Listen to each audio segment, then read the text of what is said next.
Cuando gané 20 millones de dólares americanos en la lotería, mi familia me hizo creer que les debía todo por la ayuda que me habían dado. Gasté todo en ellos y cuando necesité ayuda me dijeron que necesitaba aprender a ser independiente. El dinero que ganaste de la familia Mariana, no seas ingrata.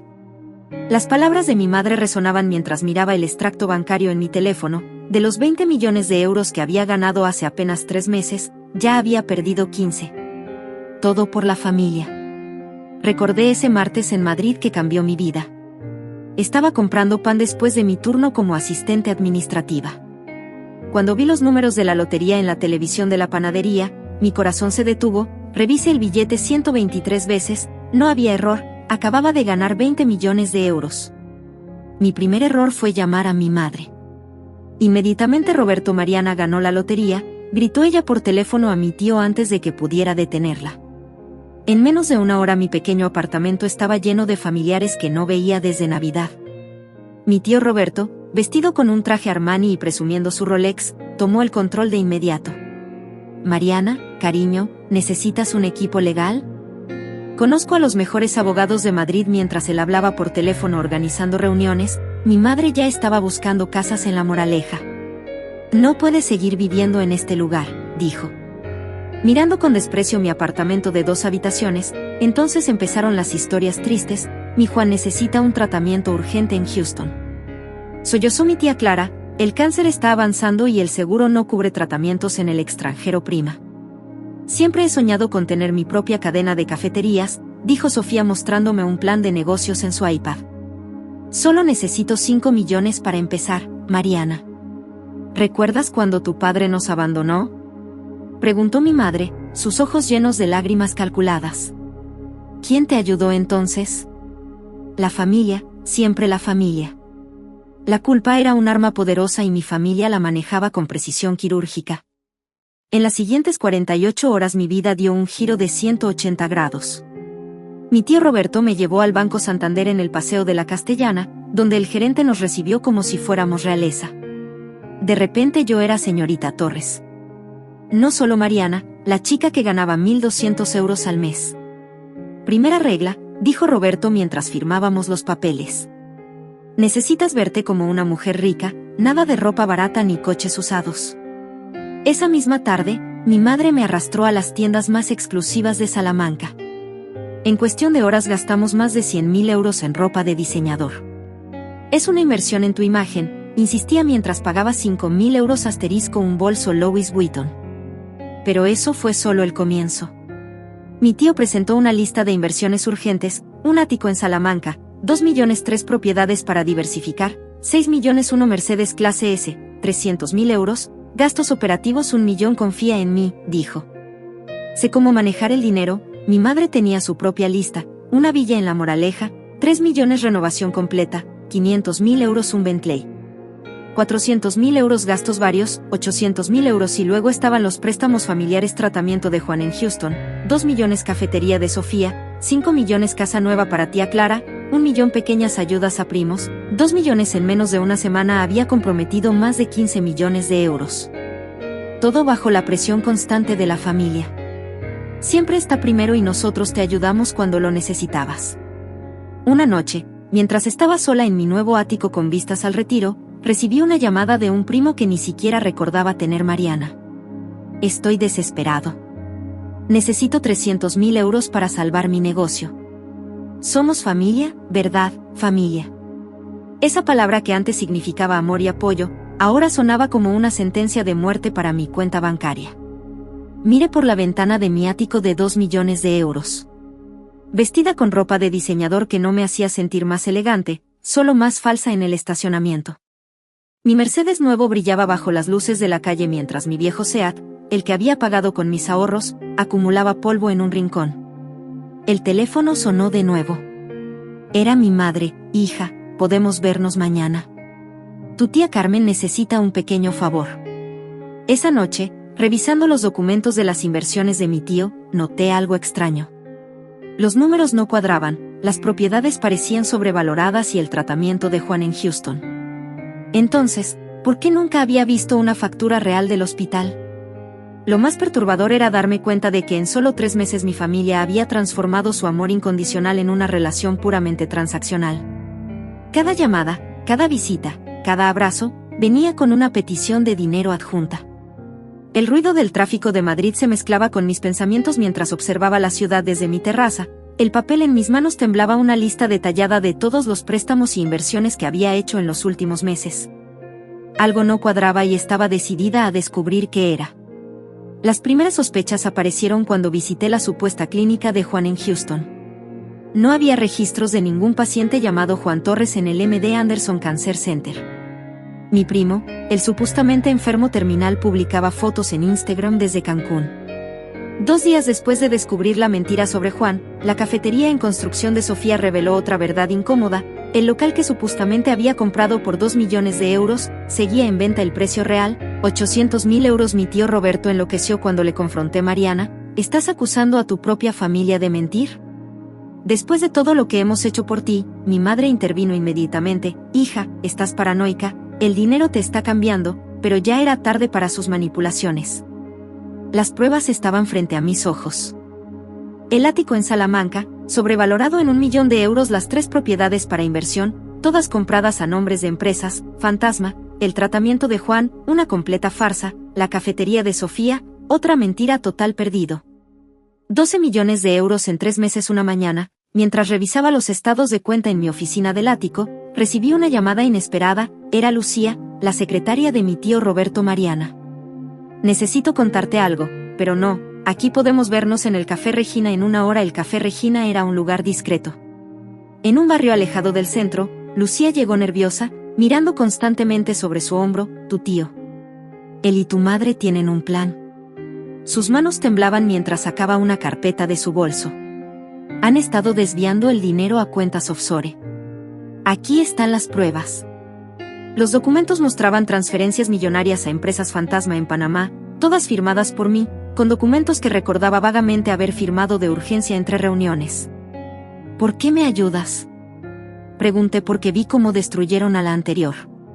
Lucía bajó la voz. Carmen Torres, tu prima lejana, ganó 4 millones en la lotería hace 5 años, ahora vive en un apartamento de protección oficial. Esa noche investigué sobre Carmen, las similitudes eran escalofriantes. Ganó la lotería, la familia apareció con inversiones urgentes, tío Roberto manejó su dinero, perdió todo en menos de 1 año. El patrón era claro, mi familia no eran oportunistas, desesperados, eran estafadores profesionales. La confirmación final llegó en una cena familiar. Mi madre había insistido en celebrar mi éxito empresarial en el restaurante más caro de Madrid, 20 familiares, todos vestidos con ropa de diseñador, comprada con mi dinero, bebiendo champán de 2.000 euros la botella. Un brindis por Mariana, propuso mi tío Roberto levantando su copa, la más generosa de la familia. Mientras todos brindaban, observé sus rostros, las sonrisas falsas, las miradas calculadoras. Mi prima Sofía presumía su nuevo Rolex. Juan, el enfermo terminal, devoraba langosta mientras planeaba su próximo viaje a Bali. Mi madre se acercó susurrando, hija, necesito que firmes unos papeles después de la cena. Es para una inversión en Dubái totalmente segura. En ese momento mi teléfono vibró. Era un mensaje de Lucía con más documentos. Estados de cuenta, contratos falsificados. Correos electrónicos entre mi tío y mi madre, planeando cómo gestionar mi fortuna. ¿Estás bien, cariño?, preguntó mi madre notando mi expresión. Pareces pálida. Perfectamente, respondí forzando una sonrisa. Solo pensaba en todas las inversiones que hemos hecho. La cena continuó con más peticiones de dinero disimuladas como preocupación familiar. Mi tía Clara necesitaba un préstamo para la universidad de su hija, mi primo Miguel quería abrir un restaurante. Cada historia venía acompañada de recordatorios sobre la importancia de la familia mientras los observaba planear cómo gastar el dinero que quedaba de mí fortuna. Una calma extraña me invadió. Ya no sentía rabia ni tristeza, solo una determinación fría y calculada. Esa noche, después de la cena, accedí a todas sus peticiones con una sonrisa. Firmé los papeles que mi madre me presentó sin pestañear. Mi tío Roberto estaba eufórico, sabía que entenderías la importancia de la familia, dijo palmeando mi espalda. Lo que ellos no sabían era que yo también había estado ocupada las últimas semanas. No solo había descubierto sus mentiras, había empezado a planear mi venganza. La primera fase ya estaba en marcha: documentos, grabaciones, pruebas de cada estafa, todo cuidadosamente recopilado y guardado en el lugar correcto. Mi madre me abrazó antes de irse. «Eres la mejor hija que una madre podría desear», sonreí, pensando en la reunión que tendría la mañana siguiente con el bufete de abogados más prestigioso de Madrid. No cualquier bufete, el mismo que había destruido el imperio empresarial de mi tío Roberto 10 años atrás, antes de que él lo reconstruyera con dinero de dudosa procedencia. El reloj marcaba las 3 de la madrugada. Cuando terminé de revisar el último documento, en menos de 24 horas, la familia que me había estafado descubriría que su presa no era tan fácil como pensaban. Mi teléfono sonó una última vez esa noche. Era un mensaje de Carmen, mi prima estafada años atrás. «Podemos vernos mañana, tengo información que te interesará». El café donde me encontré con Carmen era un lugar destartalado en las afueras de Madrid. Ella llegó vestida con ropa barata y gastada, una imagen distante de la empresaria exitosa que alguna vez fue. «Grabé todas sus reuniones», dijo sin preámbulos, deslizando una memoria USB sobre la mesa. «Las hacían en mi casa cuando pensaban que yo estaba drogada con los antidepresivos». En los archivos había más de 50 horas de audio. Mi madre y mi tío Roberto planeando meticulosamente cada estafa, no solo la mía, sino las de otras 3 personas más. «Tu madre es el cerebro», explicó Carmen. «Roberto solo es la cara presentable. Ella planea todo, identifica a la víctima, estudia sus debilidades, diseña el plan de ataque». Los audios eran devastadores. «Mariana es perfecta», decía mi madre en una grabación. «Siempre se sintió culpable por la ayuda que le dimos cuando su padre nos abandonó. Esa culpa es nuestra llave maestra». «¿Y si sospecha algo?», preguntaba Roberto. «Imposible. La crié para ser obediente. Para ella, la familia es sagrada».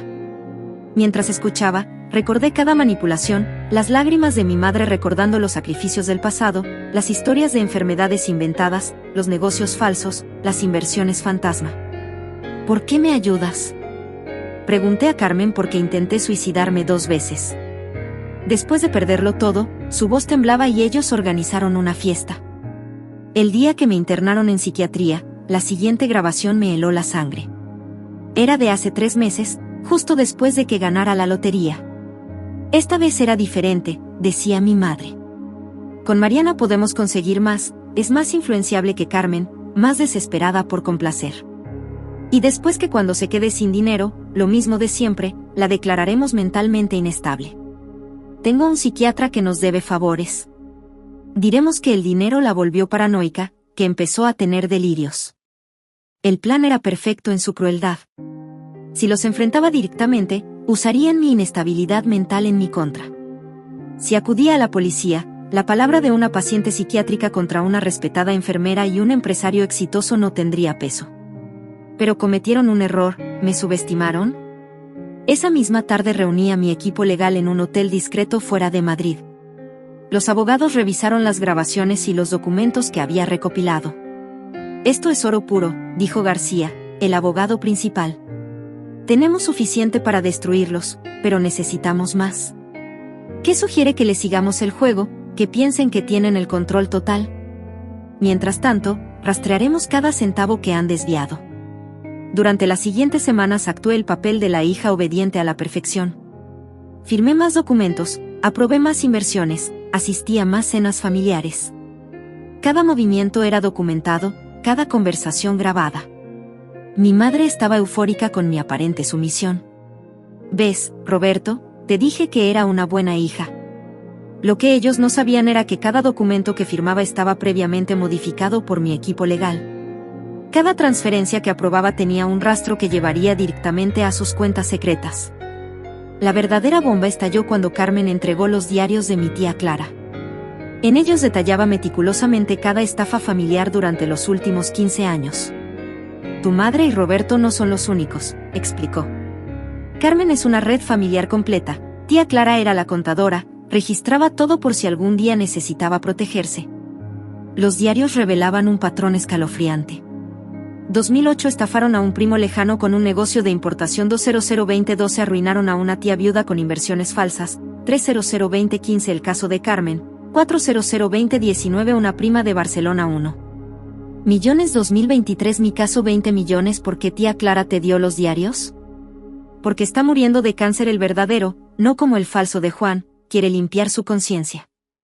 Mientras procesaba toda esta información, mi madre organizó otra cena familiar, esta vez en el ático que me habían hecho comprar a precio inflado. Hija, dijo mientras servía más vino. Necesito que firmes unos documentos para transferir el ático a mi nombre, es por seguridad, ¿tú entiendes? Por supuesto, mamá, respondí con una sonrisa. Lo que tú digas, mi tío Roberto me guiñó un ojo satisfecho con mi docilidad. En la mesa, Juan presumía su nuevo Rolex, un regalo comprado con el dinero de su falso tratamiento contra el cáncer. Esa noche, después de que todos se fueron, recibí una llamada de García. Está todo listo, dijo. Tenemos acceso a todas sus cuentas offshore, procedemos con la fase 2. Mi respuesta fue interrumpida por el sonido del timbre, era mi madre, había olvidado su bolso. Hija, has estado llorando, tus ojos están rojos, solo estoy cansada. Mamá, y pensando en lo afortunada que soy de tener una familia como ustedes, me abrazó su perfume caro comprado con mi dinero, me revolvió el estómago, siempre estaremos aquí para ti, mi amor, la familia es lo primero. Cuando se fue, volví al teléfono. Mariana, ¿sigues ahí? Procedemos con la fase 2, miré la foto familiar sobre la chimenea, todos sonriendo, todos mintiendo, mi madre abrazándome. Planeando mi destrucción, mi tío Roberto, el supuesto protector, diseñando mi ruina. Sí, respondí, procedan. Lo que sucedió después cambiaría para siempre el significado de la palabra familia. La fase 2 del plan comenzó un martes a las 8:43 de la mañana. Mientras mi familia desayunaba en sus mansiones compradas con mi dinero, sus cuentas bancarias se congelaron simultáneamente. Mi tío Roberto fue el primero en llamar, su voz temblando de pánico. Mariana, algo está mal con los bancos, no puedo acceder a ninguna cuenta. Qué extraño, tío, ¿has llamado al banco? Por supuesto que llamé. Dicen que hay una investigación por lavado de dinero, esto es ridículo. Mi madre llegó a mi ático 20 minutos después, histérica. Su Bentley nuevo estaba por ser embargado. Hija, tienes que ayudarnos, debe ser un error del banco, usa tus contactos. La miré fijamente mientras bebía mi café. ¿Qué contactos, mamá? Según tú soy, una pobre ingenua que necesita que la familia. Su dinero, su rostro palideció. ¿Qué estás insinuando? Insinuar no insinuó nada, solo constato hechos. Saqué una carpeta y la abrí sobre la mesa.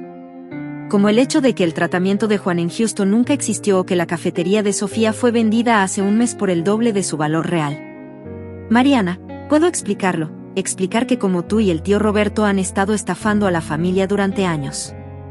¿Cómo planeaban declararme mentalmente inestable cuando ya no les fuera útil? El color abandonó su rostro por completo, como las grabaciones cortesía de Carmen, los diarios regalo de la tía Clara, las pruebas de las cuentas offshore. Bueno, resulta que no soy tan estúpida como pensaban en ese momento.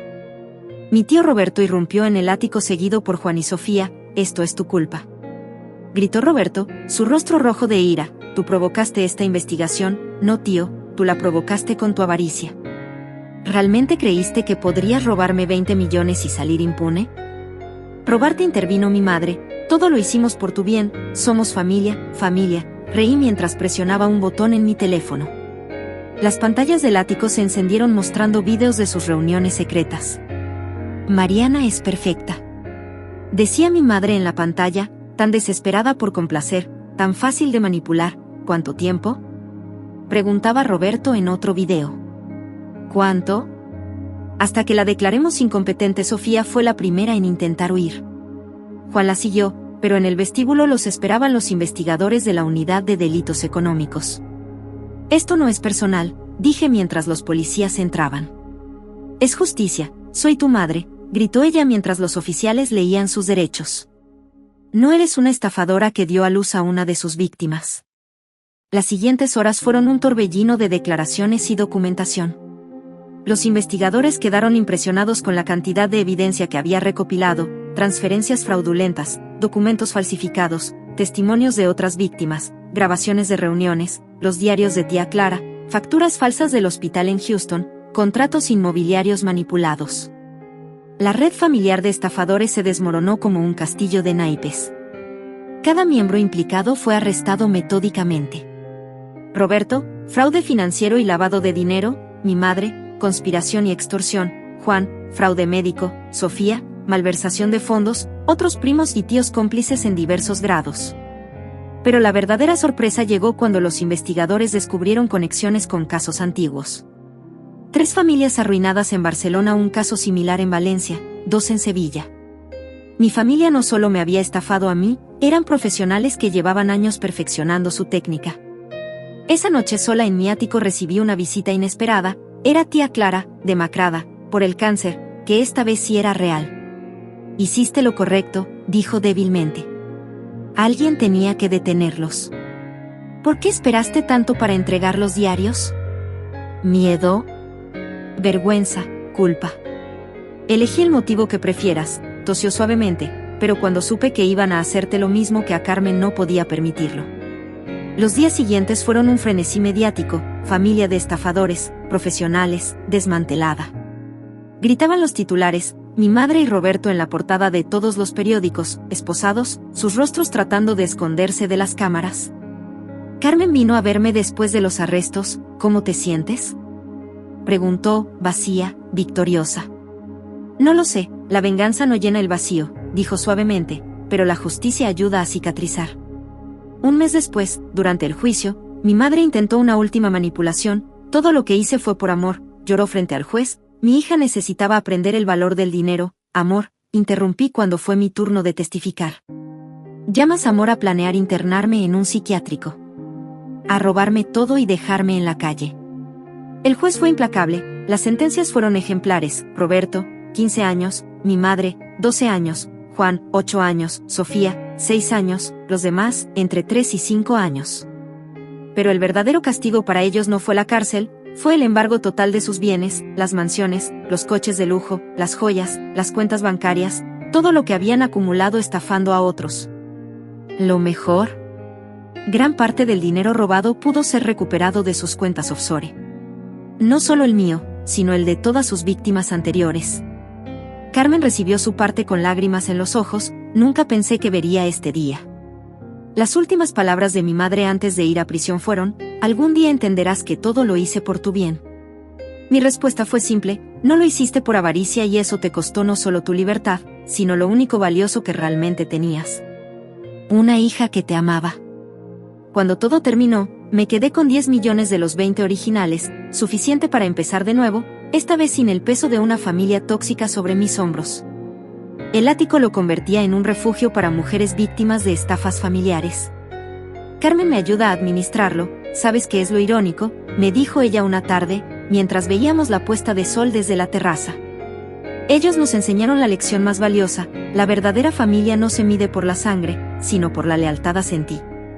Pensando en los giros que había dado mi vida, en cómo había perdido una familia de sangre, pero ganado una de verdad. ¿Los perdonarás algún día?, preguntó. Mi respuesta quedó suspendida en el aire mientras observaba el horizonte de Madrid, la ciudad donde había perdido todo y, paradójicamente, donde había encontrado mi verdadera fuerza. El primer año después del juicio fue el más difícil. Los medios no dejaban de llamar, querían exclusivas entrevistas. Detalles jugosos sobre la familia estafadora de Madrid. Programas de televisión ofrecían fortunas por contar mi historia.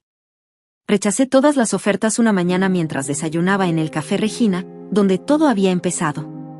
Con aquella reunión con Lucía recibí una carta de la prisión. Era de mi madre: querida hija, comenzaba. Ahora que he tenido tiempo para reflexionar, entiendo mis errores. La avaricia nos consumió a tu tío, a mí, a todos, pero más que el dinero. Me duele haber perdido tu amor. ¿Podrás perdonarme algún día? No respondí. Tampoco respondí las siguientes 20 cartas que llegaron una cada semana, cada vez más desesperadas. La última terminaba con una amenaza velada. Recuerda que los secretos familiares son profundos, hay cosas que aún no sabes. Tía Clara falleció 3 meses después del juicio. En su funeral solo estábamos Carmen y yo, el resto de la familia estaba en prisión o había desaparecido. Avergonzados por el escándalo, antes de morir me entregó una última carta. Mariana decía: hay algo que debes saber sobre tu padre. No los abandonó como te hicieron creer, lo alejaron. Cuando descubrió las estafas, tu madre y Roberto lo amenazaron si hablaba o intentaba contactarte, lo denunciarían por un fraude que ellos mismos habían cometido. La revelación me golpeó como un puñetazo. Durante 20 años había odiado a mi padre por abandonarnos. Mi madre había usado esa herida para manipularme, para mantenerme dependiente emocionalmente de ella. Con la ayuda de un investigador privado, localicé a mi padre en Valencia. Vivía modestamente trabajando como profesor de matemáticas en un instituto. Cuando me vio en su puerta, lloró. Lo intenté, Mariana, dijo entre lágrimas. Durante años intenté contactarte, pero cada vez que me acercaba a ellos cumplían sus amenazas. Perdí 3 trabajos por sus denuncias falsas al final. Decidí mantenerme alejado para no hacerte más daño. La reconstrucción de nuestra relación fue lenta, pero sanadora. Mi padre era todo lo contrario a la familia que me había criado, honesto, sencillo, sin ambiciones desmedidas. Mientras tanto, el imperio criminal de mi familia seguía desmoronándose. Los investigadores descubrieron más víctimas, más estafas, más mentiras. Primos y tíos que no habían sido arrestados inicialmente empezaron a caer uno a uno. Mi tío Roberto intentó suicidarse en prisión cuando supo que su verdadero patrimonio sería confiscado. No solo perdería lo robado, sino todo lo que había acumulado en años de estafas. Su esposa lo abandonó cuando descubrió que tenía otra familia en Barcelona. También estafada, Sofía, mi prima, fue la primera en confesar todo, describió el patrón familiar con detalle. Identificaban personas vulnerables con dinero, preferiblemente familia. Y las rodeaban con atenciones y falso amor. Después, usando la culpa y la manipulación, las despojaban de todo. Empezaban. Desde pequeños, confesó, nos enseñaban a mentir, a manipular. Quien no participaba era excluido, amenazado o destruido como tu padre. Una tarde, mientras ordenaba documentos antiguos, encontré fotos de mi infancia en ellas. Mi madre siempre aparecía controlando todo, decidiendo con quién podía jugar, a quién podía querer. No era amor. Era control. Carmen se convirtió en mi apoyo más fuerte. Ella entendía el dolor, la traición, el proceso de reconstrucción, juntas. Transformamos el ático en una fundación para ayudar a víctimas de estafas familiares. La llamamos Verdad y Recuperación. ¿Sabes qué es lo más difícil? Me dijo una noche aceptar que las personas que debían protegernos fueron quienes más daño nos hicieron. Un día Juan pidió verme en prisión, había adelgazado, perdido el bronceado falso y la arrogancia. Todo era un juego para nosotros, confesó, competíamos por ver quién conseguía más dinero de las víctimas. Tu madre siempre ganaba, era la mejor manipuladora. La verdad sobre mi infancia también salió a la luz, los supuestos sacrificios de mi madre, las historias de pobreza y lucha. Todo era mentira, siempre hubo dinero, mucho dinero robado de otras víctimas. Mi padre me mostró documentos de la época. Mi madre tenía cuentas millonarias mientras me hacía usar ropa de segunda mano y comer sobras. Todo para mantener la farsa, para crear en mí esa necesidad desesperada de aprobación familiar. La última vez que vi a mi madre fue durante una audiencia de revisión de sentencia. Me miró con esa mezcla de manipulación y falso arrepentimiento que ahora podía reconocer tan claramente. Sigues siendo mi hija, dijo. Cuando me iba, no respondí sin voltear. Soy la hija de las lecciones que me enseñaste sin querer. Lecciones sobre fuerza, verdad y justicia. Esa noche, cenando con mi padre en un restaurante sencillo de Valencia, entendí que la verdadera riqueza no estaba en las cuentas bancarias ni en las propiedades de lujo. Estaba en la paz de poder confiar en la libertad, de ser uno mismo, en el amor que no exige ni manipula. Mi teléfono sonó. Era un mensaje de Carmen. Emergencia en la fundación, otra víctima de estafa familiar necesita ayuda urgente. Miré a mi padre, que sonrió, comprensivo. Ve, dijo. Ayuda a otros a no pasar por lo que tú pasaste. Mientras conducía hacia la fundación, pensé en cómo la vida da vueltas. El dinero que mi familia pretendió robarme ahora servía para proteger a otros de personas como ellos. La historia no había terminado. Faltaba el último capítulo, uno que nadie esperaba. El sobre llegó un martes por la mañana a la fundación. No tenía remitente, solo mi nombre escrito con una caligrafía que reconocí inmediatamente, la letra de tía Clara para abrir después de mi muerte. Y cuando estés lista, decía una nota adjunta. Dentro encontré documentos antiguos y una carta fechada 3 días antes de su muerte. Lo que leí me dejó sin aliento. La lotería no había sido suerte, había sido planeada. Querida Mariana, comenzaba la carta.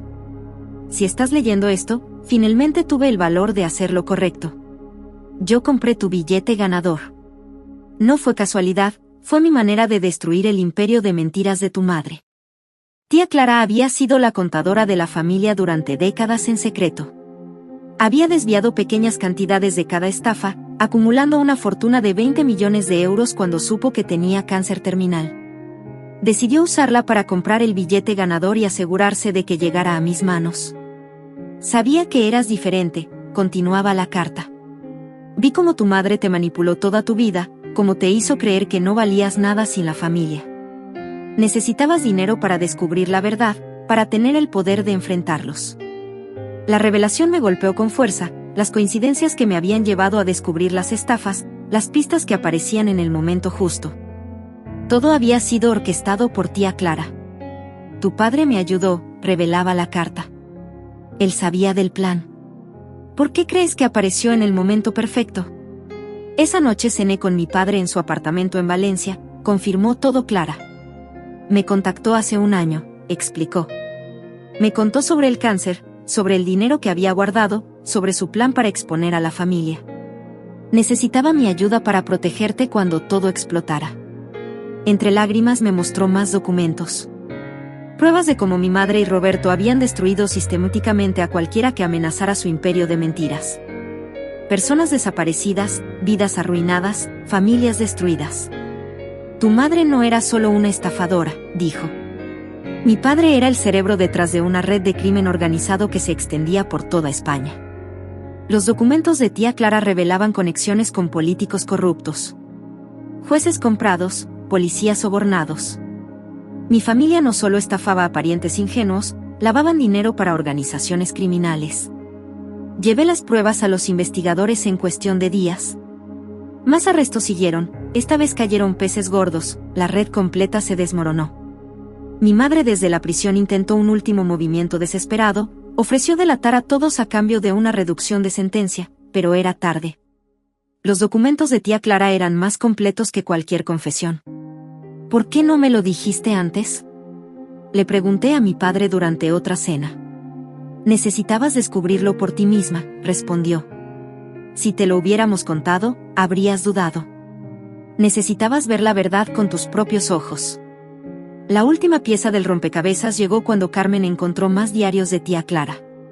En ellos había documentado cada paso del plan, cómo había seleccionado el billete ganador, cómo se había asegurado de que llegara a mis manos, cómo había preparado cada prueba, cada revelación, calculando el momento exacto para que todo saliera a la luz.